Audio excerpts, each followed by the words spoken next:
इंसान स्वयं के लिए जीता कितना है।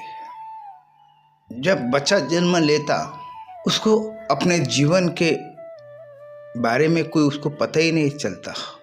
हम उसके भीतर उसका दिनचर्या डाल देते। सुबह उठना, फ्रेश होना, स्कूल को जाना, यह बच्चे लोगों का हम करते।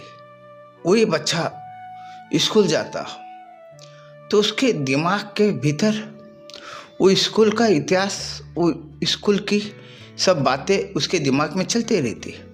और फिर घर आएगा, होमवर्क करेगा, ट्यूशन जाएगा, फिर थोड़ा सा खेलकूद करेगा।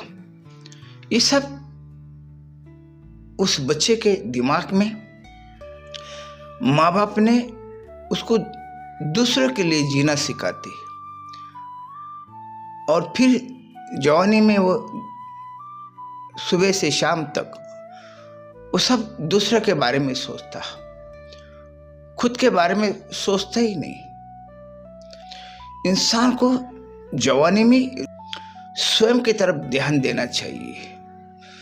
कोई इंसान मंदिर जाता, मस्जिद जाता, वो भी बाहर की दुनिया के लिए जाता।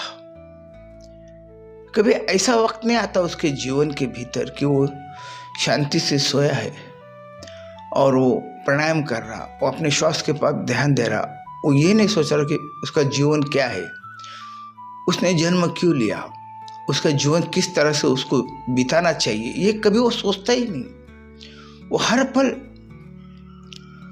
जवान हो गए तो प्यार के चक्कर में फंसेगा, दूसरे के बारे में सोचेगा। वो फिर शादी बनाए, फिर बाल बच्चे, फिर उनका सोचेगा। वो इसी में सारी जवानी निकल जाती। और जब बुढ़ापा आता तो वही इंसान एक कमजोर हो जाता।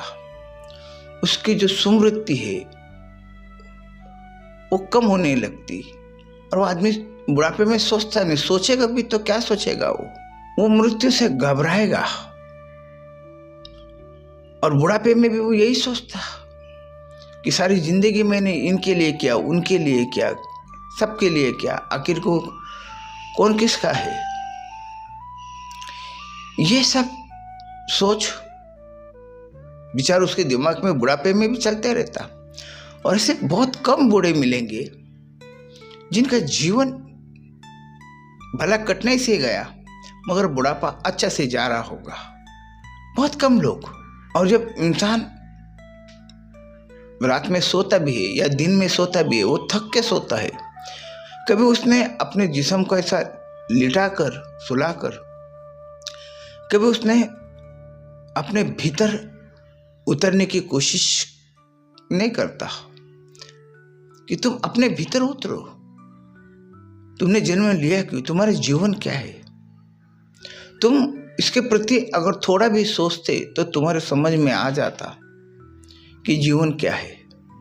यहाँ इंसान हम देखते हैं सारी जिंदगी मेरे दम तक वो दूसरों में उलझा हुआ है, वो परेशानी में उलझा हुआ है और वो दूसरे के बारे में सोचता। रात को जब सोता भी समय रहेगा तो सोते समय भी वो यही सोचेगा, दूसरे का सोचेगा, कभी स्वयं का वो सोचेगा नहीं, स्वयं के भीतर वो उतरेगा नहीं। जब तक इंसान स्वयं के भीतर उतरता नहीं तब तक उसको जीवन समझ में आएगा नहीं। जो इंसान खुद के बारे में नहीं सोचता वही इंसान दुनिया के बारे में सोचने लगता, पद प्रतिष्ठा के बारे में सोचने लगता, अहंकार का सोचने लगता। उसका जीवन क्या है, वो क्यों जन्म लिया। घड़ी भर के लिए भी अगर वो ध्यान करता है अपने भीतर उतरने के लिए तो भी उसका जीवन उसको समझ में आ जाता और वही इंसान मरने के लिए भी तैयार हो जाता। जिसने जीवन को समझा और जिस इंसान ने अपने जीवन को नहीं समझा उसका जीवन ही व्यर्थ है। 99% इंसान का जीवन व्यर्थ है। खुद के लिए वो जिए ही नहीं। खुद के लिए जीने का मतलब ये नहीं है कि अच्छा कपड़ा पहने, अच्छा खाना खाए। ये खुद के लिए जीना नहीं है। जीना खुद के लिए उसी को कहा गया कि तुम जब सारी दुनिया को छोड़कर अपने भीतर उतर जाए,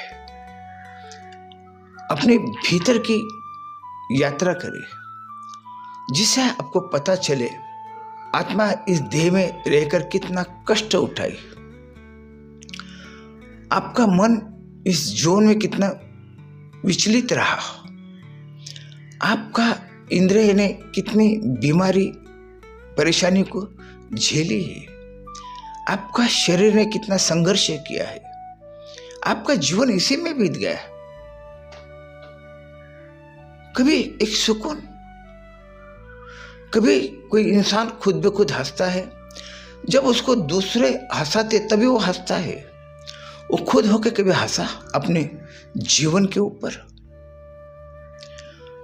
वो खुद अपने जीवन के ऊपर सोच के हंसता नहीं, वो खुद अपने जीवन के ऊपर सोच कर रोता है, वो पछताता है, मगर वो हंसता नहीं।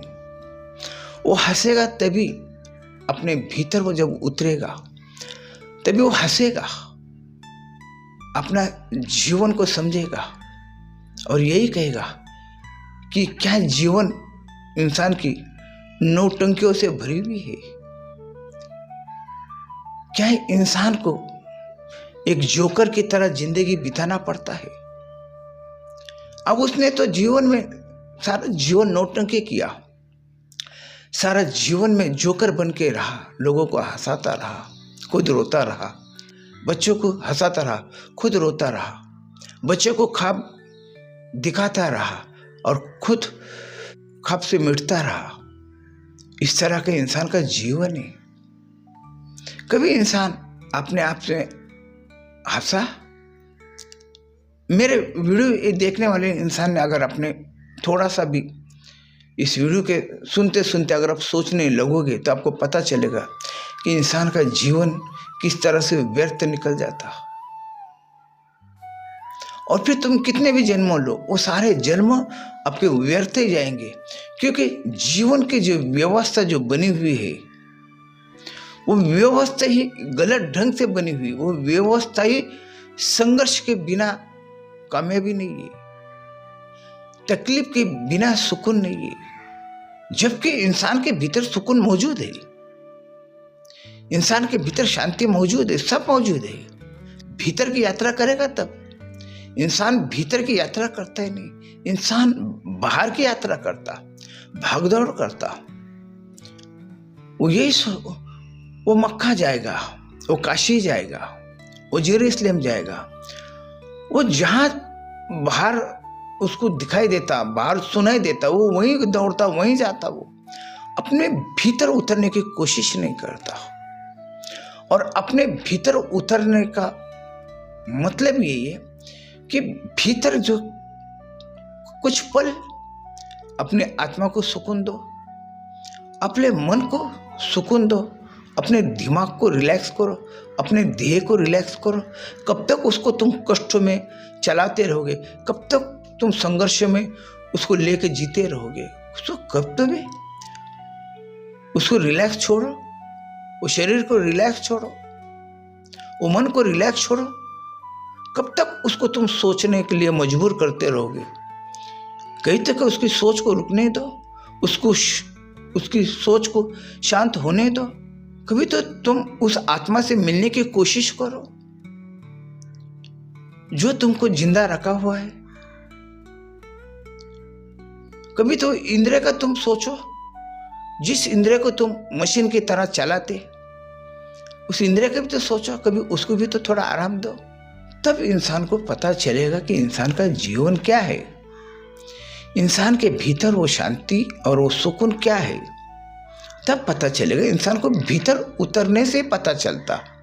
बाहर दौड़ लगाने से इंसान, उसकी दौड़ रुकती नहीं, उसकी दौड़ खत्म होती नहीं। वो थकेगा, वो फिर दौड़ेगा, वो फिर थकेगा, फिर दौड़ेगा। इसी तरह से इंसान का जीवन मृत्यु शैया तक जाने का उसका ये एक सफर बन जाता। जब मरता भी है तो भी वो दूसरों को कष्ट दे के मरता, क्योंकि उसका जीवन जो बीता है वो कष्ट में बीता है। वो मरेगा तो भी दूसरों को कष्ट दे के मरेगा। अगर जो इंसान कोई भीतर ध्यान के माध्यम से अगर कोई इंसान भीतर उतरता है, वो मरने के बाद में लोगों को खुशी देगा, क्योंकि जिसके भीतर खुशी है, आनंद है, वो तो मरने के बाद में भी तो वो आनंद देगा। फूलों में जो खुशबू है, जब वो फूल पेड़ पे था तब भी वो खुशबू दे रहा था, अब तुमने उसको उस पेड़ से अलग कर दी तब भी वो खुशबू देगा। आदमी मरने के बाद में भी दूसरे का काम आएगा, दूसरों को आनंद देगा। अगर वो आनंद में जिया हो तो, अगर वो तकलीफ में जिया है, दर्द में जिया है, तो मरने के बाद में भी लोगों को उसकी तकलीफ याद आएगी, लोगों को उसका दर्द याद आएगा, उसकी खुशी याद नहीं आएगी।